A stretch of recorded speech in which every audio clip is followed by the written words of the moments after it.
Hello friends, मेरा नाम है अंकिता। अब जीतेंगे यूट्यूब चैनल पे आप सभी का स्वागत है। मैं आज से साइंस की सीरीज स्टार्ट कर रही हूँ। जैसे आप सबको पता है कि एनटीपीसी का स्टेज 2 होगा, उसके बाद आरआरबी ग्रुप डी का होगा, अच्छी खासी वैकेंसी है।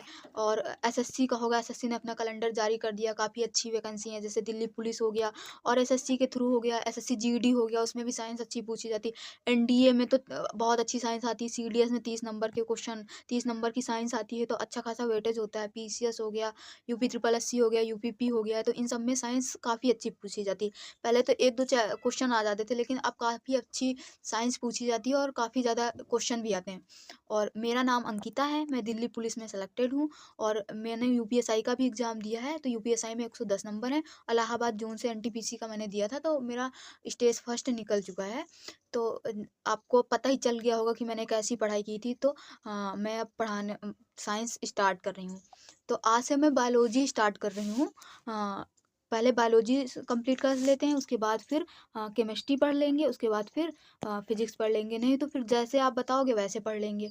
तो आज से मैं बायोलॉजी स्टार्ट कर रही हूँ। जैसा भी आपको जो सब्जेक्ट पहले पढ़ना हो, या फिर बायोलॉजी बाद में पढ़नी हो, केमिस्ट्री पहले पढ़नी हो, फिजिक्स पहले पढ़नी हो, तो आप कमेंट करके बता सकते हो। और हाँ, प्लीज़ प्लीज़ राइटिंग पे ध्यान मत देना, मेरी राइटिंग बहुत गंदी है। हाँ, आप कंटेंट पे ध्यान देना, क्योंकि कंटेंट जो भी दूँगी मैं बहुत अच्छा दूँगी, क्योंकि मैं भी प्रिपरेशन कर ही रही हूँ, अभी आगे भी कर रही हूँ और अभी रिसेंटली एग्ज़ाम भी दिया, मेरे काफ़ी अच्छे मार्क्स भी थे।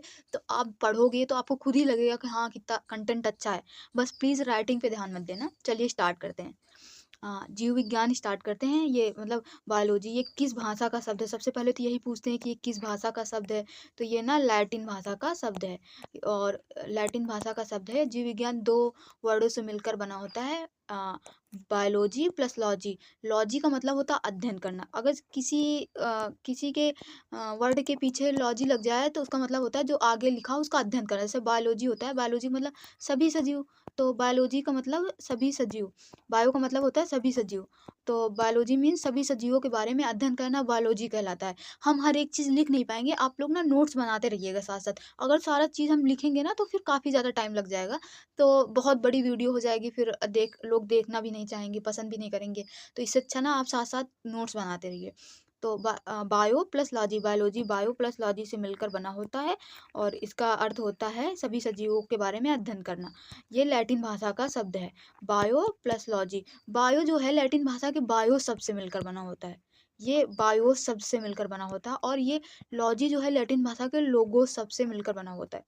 तो प्रकृति में कोई भी वस्तु होती है वो 2 प्रकार की होती है। एक वस्तु होती है सजीव, एक वस्तु होती है निर्जीव। सजीव वस्तु के बारे में हम लोग जीव विज्ञान में पढ़ते हैं। जीव विज्ञान में इसके बारे में अध्ययन करेंगे। और निर्जीव वस्तु के बारे में हम लोग अध्ययन करेंगे फिजिक्स और केमिस्ट्री। निर्जीव वस्तु जो होती है वो परमाणुओं से मिलकर बनी होती है, एटम से मिलकर बनी होती है, तो इसके बारे में हम लोग पढ़ेंगे। फिजिक्स में पढ़ेंगे और केमिस्ट्री में पढ़ेंगे। परमाणु मतलब निर्जीव वस्तु जैसे हो गई पेन हो गया, एग्जाम्पल में इसके लिए हो गया पेन हो गया, और बोर्ड हो गया, जैसे अ, मेज हो गया, अ, मेज हो गया। तो ये सब चीज़ें निर्जीव वस्तु होती हैं। ये छोटे-छोटे परमाणु से मिलकर बनी होती हैं। और सजीव सजीव वस्तु में सजीव वस्तु वो होती हैं जो कोशिकाओं से मिलकर बनी होती हैं। सजीव वस्तु में जैसे इसमें मानव आता है, मानव हो गया, पादप हो गया, पादप, जंतु हो गए हैं, और कवक हो गया, शैवाल हो गया, अ, जीवाणु हो गया, और एक अपवाद है विषाणु। विषाणु जो होता है इसको आप लोग ना इम्पोर्टेंट करके नोट नोट बना डाल के लिख लीजिए। विषाणु जो है ये सजीव भी है और निर्जीव भी है। ये दोनों है, सजीव निर्जीव दोनों होते हैं। ये विषाणु जो है तब तक निर्जीव रहता है जब तक इसको कोई परजीवी कोशिका ना मिले, मतलब होस्ट सेल ना मिले। जब इसको ये कोई होस्ट सेल मिल जाती है, परजीवी कोशिका मिल जाती है, तब ये सजीव हो जाता है, तब ये सजीव हो जाता है।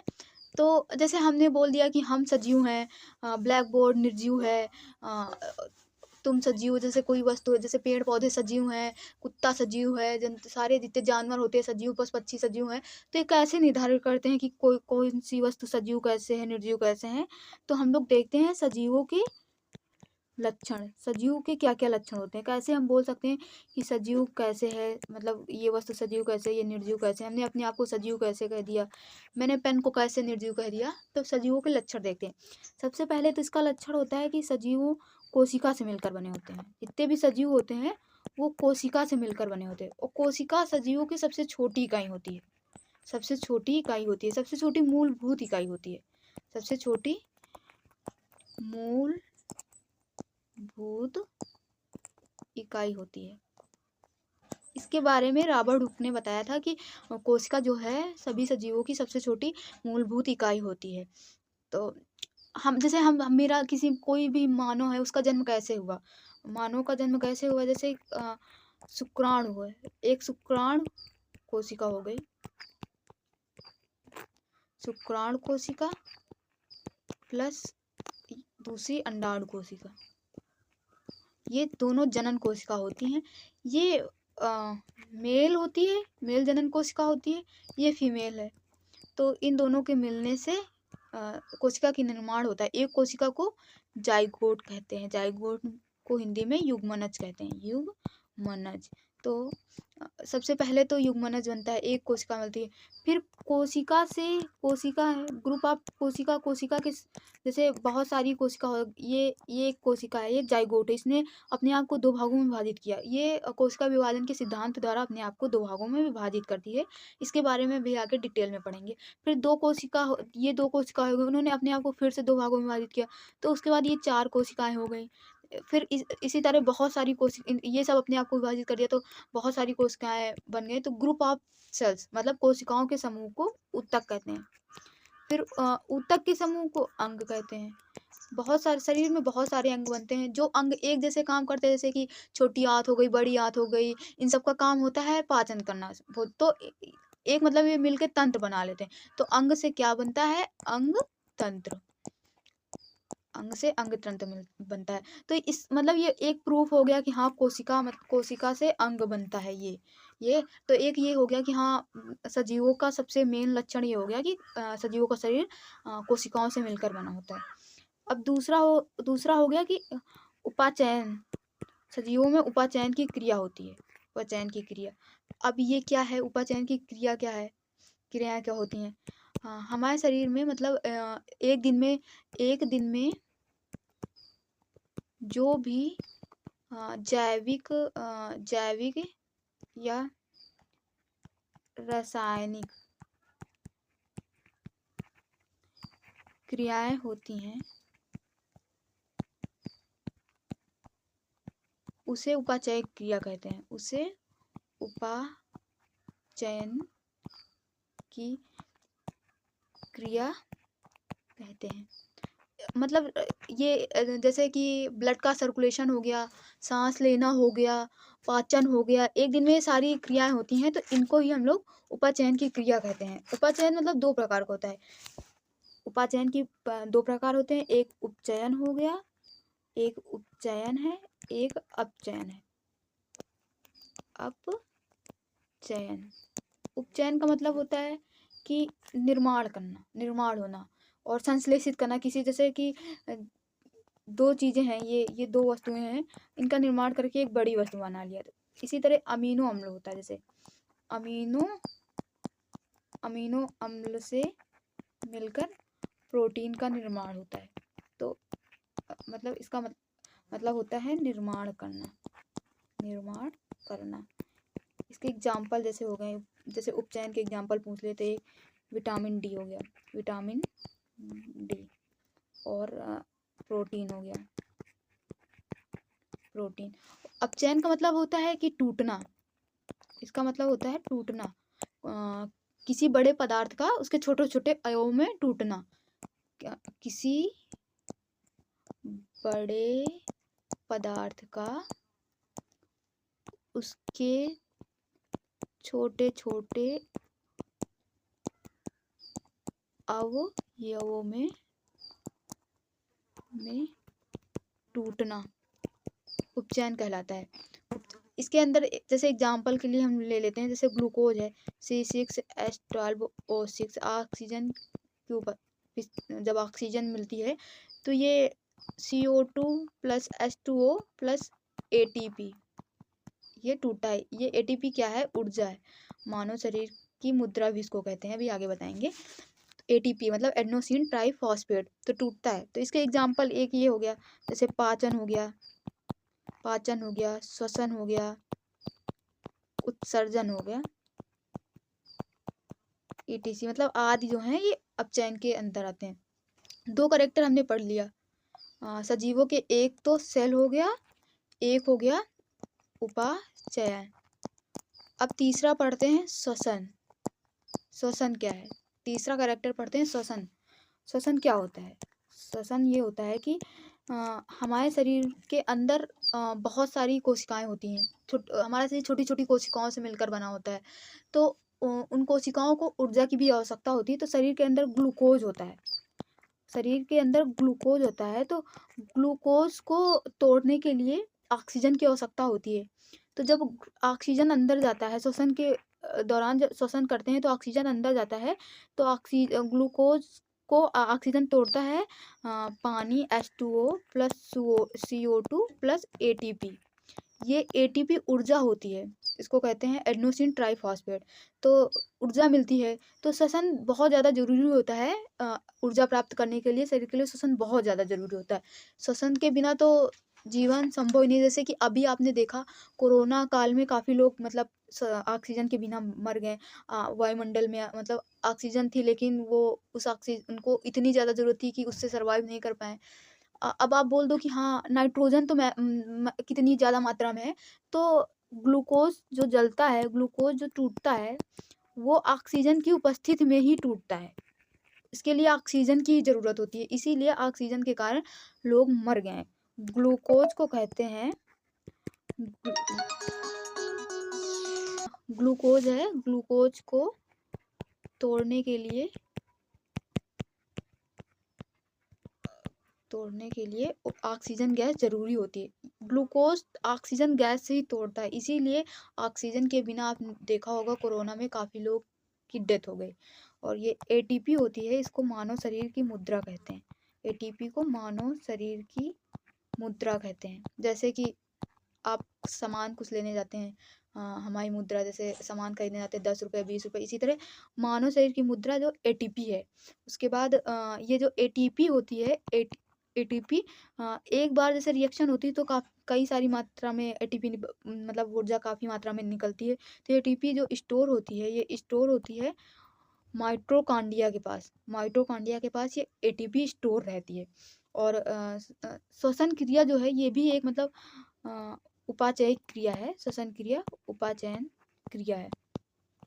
और माइटोकॉन्ड्रिया को तो आप लोग जानते हैं, जब ये ATP जैसे ऊर्जा स्टोर होती है यहाँ पे माइटोकॉन्ड्रिया में, तो ऊर्जा घर भी कहते हैं माइटोकॉन्ड्रिया को। ऊर्जा घर भी कहते हैं, ऊर्जा घर भी कहते हैं। मनुष्य के शरीर का ऊर्जा उत्पादक अणु जो है वो ग्लूकोज है। ऊर्जा उत्पादक अणु इसलिए बोलते हैं क्योंकि ग्लूकोज से ही, जब ग्लूकोज टूटता है तभी मतलब ऊर्जा प्राप्त होती है। तो मनुष्य के शरीर का ऊर्जा उत्पादक अणु ग्लूकोज है। मनुष्य के शरीर का ऊर्जा उत्पादक अणु ग्लूकोज है। अब उसके बाद मैंने सजीव के 3 लक्षण मैंने बता दिए। एक तो बता दिया सेल मतलब कोशिका होनी चाहिए। दूसरा बता दिया उपाचयन क्रिया।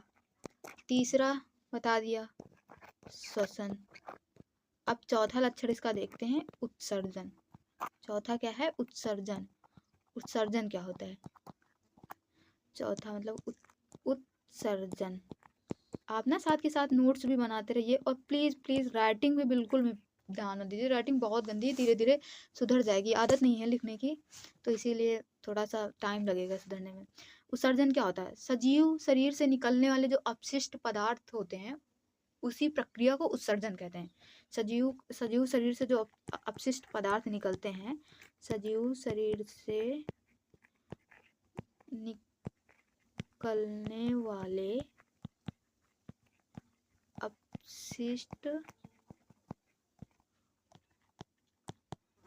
सजीव शरीर से निकलने वाले अपशिष्ट पदार्थ की प्रक्रिया को उत्सर्जन कहते हैं। जैसे कि अपशिष्ट पदार्थ क्या हो गया, जैसे कि यूरिया है, अमोनिया है, यूरिक अम्ल है, ये सब ना, यूरिक अम्ल, ये सब मूत्र के साथ मिल जाते हैं और ये बाहर निकल आते हैं, मूत्र के साथ मिलकर बाहर निकल आते हैं। उत्सर्जन भी एक अपचयन क्रिया है, जैसे श्वसन को बताया था कि अपचयन क्रिया है, उसे उत्सर्जन भी है। अब 5वां नंबर आ गया जीव द्रव्य। प्रोटोप्लाज्म क्या होता है, जीव द्रव्य। जीव द्रव्य क्या होता है, प्लीज इसको थोड़ा सा ध्यान से समझिएगा, नहीं तो बाद में कहेंगे कि ये जीव द्रव्य समझ नहीं आया। जैसे ये सजीवों में एक केंद्रक हो गया, उसके चारों ओर ये हो गया केंद्रक झिल्ली, ये हो गया कोशिका झिल्ली, इसको बोलते हैं कोशिका झिल्ली,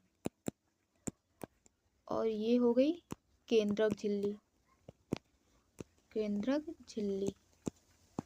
और यहाँ पे गाढ़ा सा लिक्विड भरा होता है, उसको कहते हैं कोशिका द्रव्य, कोशिका द्रव्य। इसी कोशिका द्रव्य में कई सारे कोशिकांग होते हैं, जैसे माइटोकॉन्ड्रिया हो गया, राइबोसोम हो गया, लाइसोसोम हो गया, गोल्गी बॉडी हो गया, गोल्जी काय हो गया। इनके बारे में हम लोग डिटेल से पढ़ेंगे। अंतःप्रद्रव्य जालिका हो गया। तो मतलब इतना तो समझ में आ गया है ना, ये कोशिका द्रव्य है, इस कोशिका द्रव्य में ये कोशिकांग है, माइटोकॉन्ड्रिया, ये सब कोशिकांग है। तो क्या कहते हैं कि किसी भी कोशिका की कोशिका झिल्ली के अंदर की तरफ के भाग को जीव द्रव्य कहते हैं। इसको मतलब ऐसे भी लिख सकते हैं, जीव द्रव्य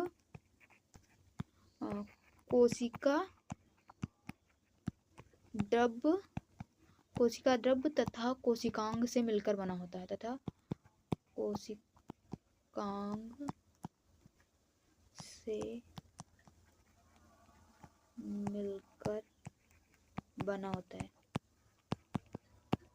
जीव द्रव्य क्या है, जैसे कि रॉबर्ट हुक ने बताया था कि कोशिका शरीर की सबसे छोटी मूलभूत इकाई, इसी तरह जीव द्रव्य को हेक्सले ने बताया कि सजीवों के शरीर की सजीवों के शरीर का भौतिक आधार होता है। जीव द्रव्य जो है सजीवों के शरीर का भौतिक आधार होता है, भौतिक आधार होता है, हेक्सले ने बताया, इसको याद रखिएगा। रॉबर्ट हुक ने बताया था कि कोशिका शरीर की सबसे छोटी मूलभूत इकाई होती है, और ये जीव द्रव्य को हेक्सले ने बताया कि सजीवों के शरीर का भौतिक आधार होता है। अब 6 पे आता है पोषण। पोषण क्या होता है, ऊर्जा प्राप्त करने के लिए भोज्य पदार्थ खाते हैं, इस प्रक्रिया को पोषण कहते हैं। ऊर्जा प्राप्त करने के लिए भोज्य पदार्थ को खाते हैं, इस प्रक्रिया को क्या कहते हैं, पोषण कहते हैं। पोषण 2 प्रकार का होता है, मतलब पोषण जो है 2 प्रकार का होता है। एक होता है स्वपोषण, एक होता है परपोषण। स्वपोषी क्या होते हैं, स्वपोषी वो होते हैं कि जो अपना भोजन मतलब स्वयं बनाते हैं, भोजन स्वयं बनाते हैं, मतलब दूसरों पे निर्भर नहीं होते हैं। जैसे कि हो गया पेड़ पौधे हो गया, शैवाल हो गया, युगलीना हो गया, शैवाल युगलीना। आप एग्जाम्पल याद कर लेना, ये तो सबको पता होता है कि स्वपोषी क्या होते हैं, परपोषी क्या होते हैं, बट अब थोड़ा सा पेपर डीप में आने लगा, मतलब घुमा के डायनेमिक कर दिया पेपर को, तो अब एग्जाम्पल पूछने लगा। और परपोषी वो होते हैं कि जो अपना खाना खुद न बनाकर दूसरों पर निर्भर करते हैं, जैसे कि हम लोग हो गए, जैसे जानवर है, जैसे कवक है, दूसरों पर निर्भर होते हैं। हम लोग ग्लूकोज ढूंढते नहीं है, ग्लूकोज बनाते नहीं, ग्लूकोज ढूंढते, जैसे कि मार्केट गए, मार्केट से दाल ले आए, सब्जी ले आए, उसको बना के खा लिया, तो मतलब दूसरे पर निर्भर होते हैं। ये है कवक। उसके बाद अगला पॉइंट क्या हो गया इसका, 6 नंबर तक बता दिया, वो हो गया संवेदनशीलता होनी चाहिए। जैसे संवेदनशीलता मतलब इसका मतलब ये होता है कि सजीव जो पर्यावरण में चारों ओर होने वाली घटनाओं को महसूस कर सके, क्या हो रहा है महसूस कर सके, उसे संवेदनशीलता कहते हैं, संवेदनशील हमारे शरीर में 5 प्रकार के संवेदी अंग पाए जाते हैं। ये सब आगे पढ़ाएँगे लेकिन बता देते। एक जैसे जीभ हो गया, जीभ से स्वाद का पता चलता है कि हाँ, स्वाद कैसा है, उसको महसूस करते हैं कि ये मीठा है कि कड़वा कि खट्टा है। एक हो गया कान, सुनते हैं कि कैसी ध्वनि है। नाक हो गया, सूंघने का काम करती है। उसके बाद त्वचा होता है जो ठंडी गर्मी का पता चलता है कि हाँ, कैसा मतलब ठंडी है या गर्मी है। और आँख जो देखने का काम करती है, संवेदनशीलता हो गया। अब 8 नंबर पे होता है अनुकूलता, अनुकूलन। ये हो गया अनुकूलन। अनुकूलन का मतलब होता है कि वातावरण में होने वाले उतार-चढ़ाव के हिसाब से अपने आप को ढाल लेना। वो वातावरण में होने वाले उतार-चढ़ाव के हिसाब से अपने आप को ढाल लेना। और नंबर 9 हो गया प्रजनन। प्रजनन क्या है? अपने जैसी जाति का निर्माण करना प्रजनन कहलाता है। जैसे कि शुक्राणु प्लस अंडाणु मिलते हैं तो फिर मनुष्य जाति का निर्माण होता है। अपने प्रजनन 2 प्रकार के होते हैं। इसको आगे बहुत अच्छे डिटेल से पढ़ेंगे और ओरल जान लीजिए कि 2 प्रकार के होते हैं। एक लैंगिक प्रजनन होता है, एक अलैंगिक होता है। लैंगिक वो होता है जिसमें कि जनन कोशिका की आवश्यकता होती है, अलैंगिक वो होता है जिसमें जनन कोशिका की आवश्यकता नहीं होती। पेड़-पौधे जो हैं लैंगिक भी होते हैं, अलैंगिक भी होते हैं। और पाचन 10 में हो गया पाचन। पाचन मतलब पाचन की क्रिया होनी चाहिए। पाचन क्रिया मतलब जो भी हम लोग कुछ खाते हैं उसको ग्लूकोज के रूप में परिवर्तित करना। ग्लूकोज के फॉर्म में परिवर्तित करना। ग्लूकोज के फॉर्म में परिवर्तित करना। ये पाचन क्रिया हो गई। और लास्ट हो गया जीवन चक्र। सजीव है तो उसका एक निश्चित जीवन भी होना चाहिए कि हाँ, वो कितने साल तक जिएगा। वो उसके मतलब ये नहीं कि असीमित जिएगा। उस जन्म से लेकर मृत्यु तक जो भी हो जैसे जन्म से मृत्यु तक उसका जीवन चक्र क्या है। जैसे कि हम मनुष्य का हम लोग को सोच लीजिए कि हम लोग का जन्म कैसे हुआ, जायगोट से हुआ था। जायगोट कैसे बनी थी आपको पता है ना कि जब शुक्राणु अंडाणु मिलते हैं तो जायगोट बनता है। फिर उसके बाद जायगोट से भ्रूण अवस्था होती है। उसके बाद फिर आती है जन्म लेते हैं। फिर बचपन होता है। फिर उसके बाद होती है किशोरावस्था आती है। किशोरावस्था के बाद होता है किशोरावस्था। फिर वयस्क होते हैं। उसके बाद फिर हो गया बुढ़ापा। बुढ़ापा आता है। उसके बाद मृत्यु हो जाती है। हम लोगों ने पढ़ा कि अभी तो केवल ये स्टार्ट किया कि सजीव होता क्या है। जैसे बायोलॉजी का मतलब बताया कि हाँ, सभी सजीव को बायोलॉजी कहते हैं। तो सजीव के लक्षण क्या क्या होते हैं एक बार देख लीजिए। हम लोगों ने क्या पढ़ा, सजीव क्या होता है। सजीवों में कोशिका होती है, कोशिकाओं से मिलकर बना होता है। दूसरा क्या बताया कि उपाचयन की क्रिया होती है, उपाचयन। तीसरा क्या, श्वसन होता है। चौथा उत्सर्जन। पांचवा हो गया पोषण। छठा हो गया जनन मतलब प्रजनन, वही हो गया। उसके बाद हो गया अनुकूलन। फिर 8 नंबर पे क्या लिख सकते हैं, संवेदनशीलता। 9 पे हो गया पाचन। फिर 10 नंबर पे हो गया जीवन चक्र। एक कोई छूट रहा है, जीवन चक्र। हाँ, 11 में हो गया जीव द्रव्य। जीव द्रव्य मतलब जीव द्रव्य वो होते हैं ना जो कोशिका द्रव्य प्लस कोशिकांग के मिलकर बने होते हैं। सजीव होने के लिए 11 लक्षण होने ही चाहिए। चलिए, आप लोग को क्लास कैसी लगी, जैसी भी लगी हो बताइएगा प्लीज़। राइटिंग पे बिल्कुल भी ध्यान मत देना। और उसके बाद अगर आप लोग को अच्छी लगी हो तो कमेंट कर देना। फिर कमेंट कर देना, लाइक कर देना, चैनल को सब्सक्राइब कर देना और शेयर कर देना। अगर अच्छी लगी हो तो कंटिन्यू करूँगी, नहीं तो फिर मैं नहीं पढ़ाऊँगी। Okay, thank you.